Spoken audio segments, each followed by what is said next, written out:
எங்கே இருக்குன்னு பார்க்குறீங்களா? அதோ வரேன். 1ஆம் மாதம் போனோங்க டூரு. அதுக்கப்புறம் போகவே இல்லை. வேலைன்னு. சரி டூர் போகலாம் அப்படின்னு சொல்லிட்டு 10ஆம் மாதம் தீபாவளிக்கு ஒரு டூர் போட்டேன். அதுவுமே கேன்சல் ஆச்சு. பிள்ளைங்களோட சேர்ந்து போகலான்னு சொல்லி போட்டேன்.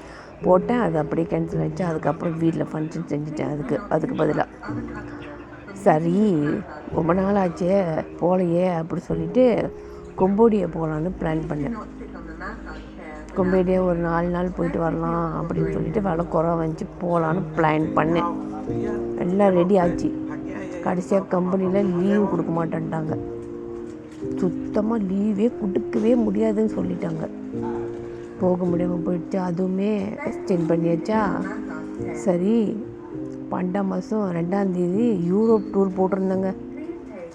யூரோப் போகிறதுக்கு 2ஆம் தேதி போட்டிருந்தேன் டிசம்பர்.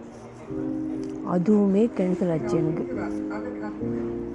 என்ன தான் பிரச்சனைன்னு தெரியல. எனக்கு வெளியூர் போக முடியல.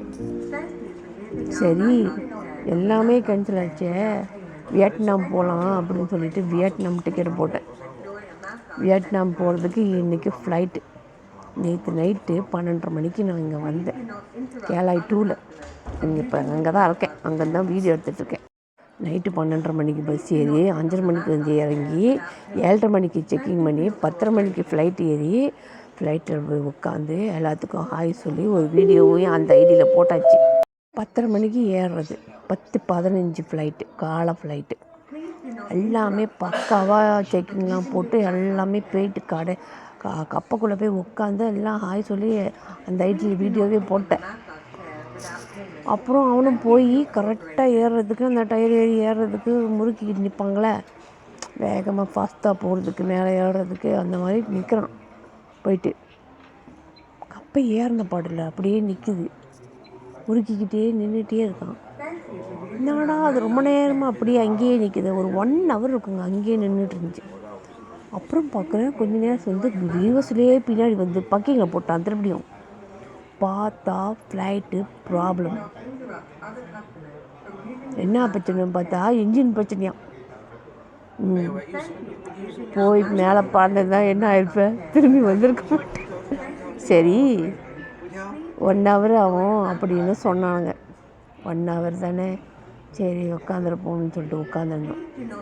1 hour சொல்லிட்டு மறுபடியும் சொல்கிறான் 5:30 மணிக்கு சாயந்தரம் 5:30 மணிக்கு தான் ஃப்ளைட்டு 5:15 5:15 ஃப்ளைட்டுன்னானுங்க. அப்போ ஒரு 30 பவுச்சர் கொடுத்தானுங்க மலேசியா காசு. சாப்பிட்டு வாங்க 30 பவுச்சர் இருக்குது எல்லாத்துக்கும் போய் சாப்பிட்டு வாங்கன்னு சொல்லி கொடுத்தானுங்க. சாப்பிட்டு சரி 30 கொடுத்துருக்கானுன்னு போய் சாப்பிட்டு வந்துட்டு உட்காந்தோம். 5:30 மணி ஃப்ளைட்டு 4:30 ஆச்சு. கூப்பிடவே இல்லை. பேசாமல் உட்காந்துருக்கானுங்க. நான் குச்சு ஓடுது. நானும் பார்த்தேன் என்ன அது 4:30 மணி ஆயிடுச்சு இன்ன வரைக்கும் உள்ளுக்கு கூப்பிடல, இது என்னமோ கதையாக போகுதுன்னு பார்த்தா மறுபடியும் இவன் சொல்கிறானுங்க 5:15 ஃப்ளைட்டு இல்லை 7:15 ஃப்ளைட்டுன்னு. 7:15 ஃப்ளைட்டுன்னு சொல்லிட்டு ஒரு குடி பேக்கு கொடுக்குறானுங்க. அந்த குடி என்ன இது ஒரு சின்ன மினரல் வாட்டரு என்ன பொப்கார்னா என்னமோ அது என்னமோங்க சிப்ஸு சின்ன பிள்ளைங்க கொடுத்து எப்படி ஏமாத்துறானுங்க பார்த்தீங்களா. இன்றைக்கி ஒரு பொழுது எங்கள் குளிக்கல ஒன்றும் இல்லை. இந்த ஃப்ளைட் ஏறதுக்கு வந்துட்டு இந்த மாதிரி அநியாயம் நடக்குது இந்த கேலாயில். பாருங்கள் உடம்பெல்லாம் வலி, கண்ணுலாம் ஒரு மாதிரி ஆயிடுச்சு. தூக்கம் வேறு. எனக்குமே வந்துட்டு மனசு ஒரு மாதிரியாக இருக்குது.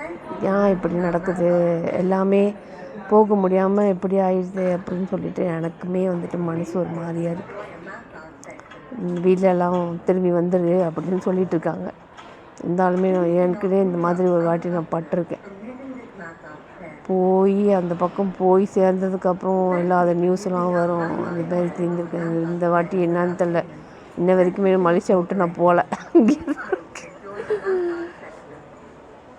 பார்ப்போம் நான் நடக்குது கடவுள் விட்ட வழி.